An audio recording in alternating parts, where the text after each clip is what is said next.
What's this? A letter for me. Welcome to another episode of Remember the Great Sports Through the Mail Thursdays. Today I'm going to share with you a basketball edition of some recent returns that I just got back in the mail and profile each of the individuals that signed for me and talk about their careers in basketball. So we're going to jump right into this first one. It is postmarked from Iowa, and it is a return from former Utah Jazz / Sacramento King Bobby Hansen, or Robert Hansen, or Bob Hansen, whatever you want to call him. Also played for the Bulls. And I'm going to tell you about Bobby Hansen's career in basketball. Robert Louis Hansen, also goes by Bobby, grew up in Iowa, attended high school in Des Moines, Iowa area high school. As a senior, he averaged 26 points a game and 11 rebounds a game, and helped lead the team to the Iowa Class 4A basketball championship.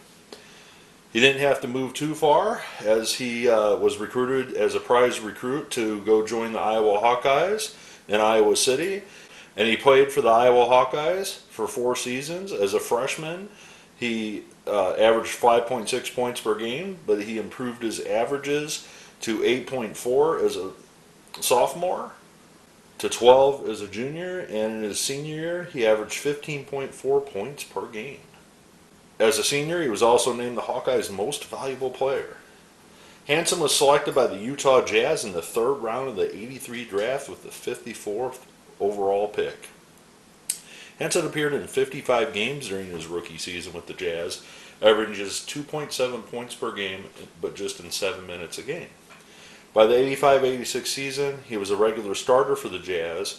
He was also one of 3 Jazz players named to the NBA Player of the Week in 1986, joining teammates and future Hall of Famers John Stockton and Karl Malone. Hansen's highest scoring average of 9.7 points per game came in the 86-87 season. During the 1990 season, he actually participated in the 3-point contest at All-Star Weekend. After his tenure with the Jazz on June 25, 1990, Hansen was involved in a 3-team trade in which the Jazz acquired Jeff Malone from the Washington Bullets. The Bullets acquired Purvis Ellison from the Kings, and Hansen and Eric Lechner and some draft picks went to the Kings. To begin the 90-91 season, Hansen suited up for the Kings, where he would play for chiefly 1 season before, in just 2 games in the 91-92 Kings season, he was traded to the Chicago Bulls for Dennis Hobson. Well, this turned out to be a pretty good move for Bobby, because he would back up this guy named Michael Jordan coming off the bench. Bobby would be part of the 1992 Bulls NBA playoff team that would go on to win the NBA Finals and beat the Portland Trail Blazers. And one of the guys I'm going to talk about in this video was with that Trailblazers team, so we'll get to that in a second. However, after that 92 season, Hansen did move on from Chicago and decided to retire as a player and retire a champion. After retirement, he moved back to Iowa and made it where he had his off-season home to begin with, and he actually became a broadcaster for the Iowa Hawkeyes. This is something that I'm pretty sure to this day he still does. I don't know if he's radio or TV, but I'm pretty sure he's still involved with the Iowa Hawkeyes still to this day.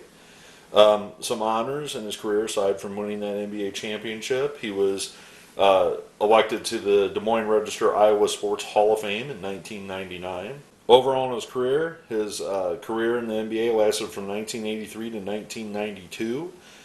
He played for 3 different franchises during his career, the majority of them with the Utah Jazz. He appeared in 575 games for the Jazz, and he averaged 6.9 points per game. So not a bad career, playing in some of the greatest era of basketball, in my opinion. This guy actually backed up Michael Jordan in that 1992 season, so that's pretty cool. The stories this guy could tell could probably fill a couple volumes of books. So we'll move on to the next return. Now, I've said in the past in my videos that I am a huge San Antonio Spurs fan. And one of the things about the Spurs, I've collected their autographs a little bit over the years. I did a video, and I'll connect that to this video. It'll be at the end and also down here at the bottom. but I did just a Spurs video, and I almost included this guy in that video. However, you got to draw the line somewhere, as I only try to do 3 per video. And I am talking about former San Antonio Spurs great Johnny Moore on 1, 2, 3, and 4. And these are some vintage Johnny Moore cards from the early 1980s, where these are kind of more the junk wax era Johnny Moore cards that are a little more available out there, with the 1991 hoops. So let me tell you about Johnny Moore and his career in basketball. Johnny Moore, a Pennsylvania native, attended high school outside of Altoona, Pennsylvania. However, was recruited to go to the University of Texas and play for the Texas Longhorns. During his time at the Longhorns from 1975 to 1979, he played all 112 games of his 4-year college career at Texas. He finished his career as Texas's all-time career assist leader with 714 and remains the second all-time in assists per game, where he averaged 6.38 assists over the course of his 4 years there. His per game average of 8.34 as a senior remains University of Texas's men's all-time basketball record. So this guy could pass the ball, to put it together. As a junior, he helped lead them to a 26-5 record, and as a senior, they went to 21-8. So this gave them back-to-back 21 seasons. Moore was actually not selected by the Spurs. He was actually originally drafted by the Seattle Supersonics with the 43rd overall pick. The Supersonics felt they didn't have a spot for him on their team, and the San Antonio Spurs quickly snatched him up and made him a rookie in 1980-1981 for their team. In his first year, he just played about 19 minutes a game. He averaged about 7 points, but his assists were about 4.5 a game. Well, by 1981-82, Johnny took over the starting role and actually led the league that year with 9.6 assists per game and 9.4 points per game. So 9.4 and 9.6, he almost averaged the same amount of points and assists in a game, which is kind of amazing. He also was a solid defender, where he would be competitive in steals and playing defense for the Spurs. The following year, he would lead the league again with minutes played, actually. And he didn't lead the league in assists, but he actually assisted. He had 9.8 assists a game, which were actually higher than the total of what he led the league the year before. From 1984 to 85, he would be a force to be reckoned with the Spurs. And then in 85-86, he would appear in just 28 games, where he averaged 13 games. Well, this is where things kind of got a little weird with Johnny. He was contracted with a rare form, a rare disease of meningitis. Not regular meningitis, but a form of meningitis. And due to that meningitis, after the 86-87 season, he was unable to really come back at the full impact that he had been before that. So basically from 87 to 88, he was getting healthy, more or less, would be the best way to put it. And by that point, the Spurs decided to let him go, and he actually went and played for the New Jersey Nets for 1 game. But still trying to get his health under control, he actually played in the Mexican League, which I didn't even know they had a basketball league. And then he returned to San Antonio in 1989 and 1990, coming off the bench for the Spurs. Well, this was important because Johnny, a decade before, Johnny was conceived and was one of the leaders of that Spurs franchise. Well, by bringing Johnny back, even though he could not play at the level that he once did, this was really important in the development of David Robinson. So the work ethic of Johnny coming back from this health scare helped motivate the Spurs, and Johnny retired from the San Antonio Spurs after that 89-90 season, appearing in 53 games. Before he got sick, he was in 82 games, obviously, but after that, 55 was the highest that he appeared in before he got sick. After his playing career, he did get into a career of coaching. He worked, with the Austin Toros in the D League. He's also been associated with the ABA League, also the CBA. I'm not sure if he's still currently coaching those teams, as those teams come and go, I guess would be the best way to put it. but still very actively involved in basketball. But most notably, if you look up in the rafters in San Antonio, you will see double zeros numbers retired in the rafters. So Johnny Moore, if it wasn't for his unfortunate health issue, may have gone down to becoming a Hall of Famer, and who knows how good San Antonio would have been, with Johnny at the helm. But luckily, the Spurs did good in the draft, and they got David Robinson and Tim Duncan, and the rest is history. But a lot of people just don't remember how great of a player Johnny Moore was. This was kind of the John Stockton before John Stockton. Stockton was a little more offensive, scored more points, but this guy was a great defender. He would steal the ball from you. He would dish the ball. So if you ever get a chance, definitely look at some of the highlights of Johnny Moore. They are out there, and you can just see some of the passes this guy makes are just ungodly. It would be the best way to put it. So we'll move on to the final return. All right, so this final one is postmarked, and this is a Hall of Famer. And actually, the postmark's messed up, so I can't really tell where it was postmarked. But this is a Hall of Fame return, and unfortunately, one of them did get damaged in the mail. And I am talking about former Portland Trailblazer player and coach, among other teams that he coached as well, Rick Adelman, on 3. And I actually had a 4th one here, and he did not sign it. I don't know if 3's the limit, or he just doesn't like that Fleer card, or whatever. But unfortunately, on the nicest card of the batch, you can kind of see right there, there's a small smear where he signed his first name. And I didn't notice it until I went to go shoot this video, and I'm like, oh, darn it. I'm like, of all the cards to smear, it probably wouldn't have shown up on those 2. But that one it shows up on because of the white background. So I might write Mr. Adelman and send him another one of those and just say, hey, this one got smeared in the mail. Do you mind signing it again? But let me tell you about Rick Adelman and his career in basketball that ranged as not just a player, but also as a coach. So a California kid, Rick Adelman grew up and was born in California.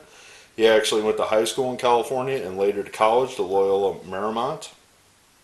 He was selected in the 1968 draft in the 7th round by the San Diego Rockets. A point guard by trade, Adelman didn't have to go far as he just went to Southern California to become a professional, and with the Rockets from 68 to 1970. He would then be taken in the expansion draft by the Portland Trailblazers, and then he played 3 seasons for Portland after moving on to them to go play for the Chicago Bulls and the New Orleans Jazz and the now Sacramento Kings, or the Kansas City Omaha Kings. Now it's going to be really important when I touch on 2 of those teams that he played for, because we'll come back to that. Overall in his career, he was a pretty solid player. I mean, he averaged 3.5 assists per game, averaged 7 points a game. So he had a pretty solid, amount of playing career. Not always, the starter on every team that he was on, but a very solid player. I mean, his best year, he averaged 12.6 points per game, for that 70-71 Portland Trailblazers team with 4.5 assists, a little over 4.5 assists. So after his playing career, almost immediately he got involved in coaching in a small community college in Salem, Oregon.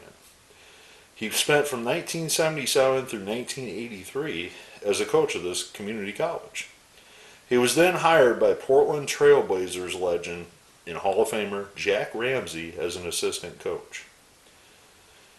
He would be an assistant coach with the Portland Trailblazers from the 1983 season to 1989, and then finally in 1989 he would be named the head coach of the Portland Trailblazers. So around this era when these cards came out. Well, at the Trailblazers, he would find success, obviously with Clyde the Glide being his key player on that team. They would go on to play in the NBA Finals, respectively losing to the Detroit Pistons the first time, and then again to the Chicago Bulls, which goes back to Bobby Hansen here. Bobby Hansen was on that Bulls team that defeated Rick Adelman's coached Portland Trailblazers team. He spent 2 more years with the team before he was dismissed after the 93-94 season. Well, Rick didn't stay unemployed long because he was then hired by the Golden State Warriors. And this was at the time when the Warriors had a young nucleus of players, and Adelman just was not able to duplicate the success that he had in Portland, and only after 2 seasons he was let go. After a year's absence from being a coach, Adelman was hired as the Sacramento Kings coach in 1998. Under Adelman's guidance, the Kings were one of the most successful teams in the Western Conference, climbing for the playoffs every year of him being at Sacramento. Well, unfortunately, Adelman met Phil Jackson again, and he lost to the Lakers, in those conference finals, and those Sacramento Kings were one of the best teams, out there. They just weren't able to get over that hump and bring a championship to the city of Sacramento. Well, after that 06 season, the Kings parted ways with Adelman, and then he signed with the Houston Rockets after Jeff Van Gundy was let go. Well, with the Rockets, he spent from 2007 to 2011 with the Rockets, and he had, some minor success, but, with the powerhouses of the Lakers and the Spurs, going at the time, this guy coached Yao Ming and Tracy McGrady, it's just, again, couldn't get over that hump with the Houston Rockets. Well, after his time with Houston, he was let go in April of 2011. He resurfaced later that year, being the head coach of the Minnesota Timberwolves. Well, the best thing I can say about his time with Minnesota is this. He got his 1,000th career victory at the helm with the Minnesota Timberwolves. His time with the Timberwolves as a head coach was not very successful. In his entire tenure there, he never had a winning record with them. And after that 2013-2014 season, that was the last time Rick Adelman coached in the NBA. When it was all said and done, Rick Adelman coached in 1,791 games. He won over 1,000 games with 1,042, but lost 749, but that gave him a winning percentage of .582. There's not a lot of people that have over 1,000 wins in the NBA. Rick Adelman's one of them. And this was recognized because in 2021, Adelman was inducted to the Naismith Basketball Hall of Fame in Springfield, Massachusetts. Furthermore, another distinguished honor that Adelman did receive was actually this past year in 2023. At, I want to say, Game 2 of the NBA Finals in 2023, he was actually announced as the recipient of the Chuck Daly Lifetime Achievement Award. And Adelman, I don't have to talk about Chuck Daly too much. Everybody knows who that guy is. But Chuck Daly is the award that coaches would receive, as being, the lifetime contribution that this man made to basketball. So I am so pumped to get Rick Adelman's autograph. Growing up, I watched him coach, from the Trailblazers to the Kings and whatever. Unfortunately, as a San Antonio Spurs fan, and again, Mr. Adelman, if you see this, I apologize. But being such a huge fan of the San Antonio Spurs, especially when you went to go coach those Houston Rockets, I really definitely couldn't root for you then. So, being he was mainly a Western Conference coach most of those years, I was usually rooting against Rick Adelman. So I want to thank him. I want to thank Johnny Moore, the all-time Spur, that I really enjoy watching his highlights, and I recommend you do the same if you get a chance. I also want to thank Iowa legend Bobby Hansen, who was definitely in the right place at the right time to get his 92 championship ring, backing up Michael Jordan. I want to thank you for the time to watching this basketball edition, because some of the feedback, and I'm looking at you, Lisa, was I really didn't know about these, but I really enjoyed the stories behind these guys' careers. So hopefully, Lisa, if you're watching, along with anyone else, I hope you enjoyed the stories behind these guys, especially the perseverance that Johnny Moore had to go through, but also Rick Adelman's career. I mean, this guy's a lifetime basketball guy. That would be a dream job for me. So thanks for your time, and as always, happy collecting.